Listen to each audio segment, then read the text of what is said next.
Well, good morning. Before you today is legislation that we intend to introduce based on the fact that we've heard a lot of talk about the need for flexibility so that government can manage its resources effectively. So I agree that government and the taxpayers need as much flexibility as possible. And for that reason, we'll be introducing a bill to provide for the recall of elected officials who do not follow through on their promises to Ohioans. The bill will allow Ohioans and the voters to recall statewide office holders other than the Ohio Supreme Court justices and members of the General Assembly when they have reason to believe or think that those officials are not representing their views or his or her constituents is acting in a way that is harmful to the state of Ohio. And I'm sure all of you are aware that many other states have done or will be doing a recall legislation. Let me make it clear here. We are doing this for the biggest reason is that we have seen throughout the United States an attack on working people, an attack on organized labor, and an attack on the ability to collectively bargain. This isn't just in this state.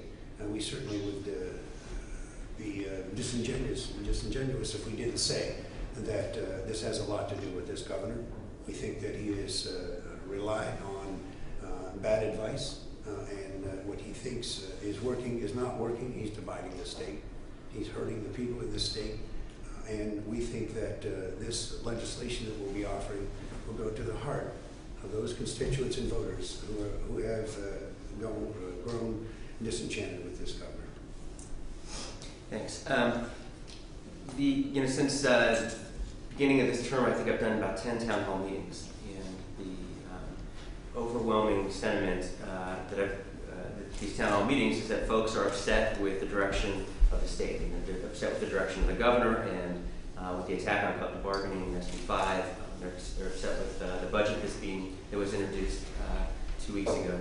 And they feel like 3 months into the term of a new General Assembly, new governor, they've got no recourse at all in order to take back what they feel, in many respects, people made a mistake when they voted for Governor Kasich in November of 2010. So this bill, as Representative Hagan said, provides the state with a recourse in order to recall a sitting state officer or state representative or state senator. How it will work is the bill will require a recall petition to be signed by a number of registered voters equal to 15% of the total for governor in the state or in that particular legislative district during the last general election. If the petition is turned in 150 days or fewer prior to a regularly scheduled election, the recall question shall appear on the next regularly scheduled special or general election day. If it is filed more than 150 days prior to the next regularly scheduled election, then a special recall election date must be set by the Secretary of State to occur within 30 to 40 days after the petition is verified. Voters will be asked 2 questions on the ballot. The first question is, shall the elected official be recalled?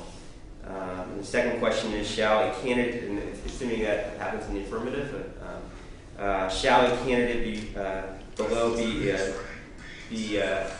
used to replace, shall a candidate below to replace John Doe or the candidate be selected? And that person would be chosen by a plurality of the votes cast in the second question.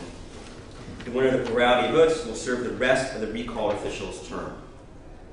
The bill will add to the general provisions section of the code that deals with removals of officers that's authorized by the Ohio Constitution. It's basically based on kind of how we do municipal recall elections currently.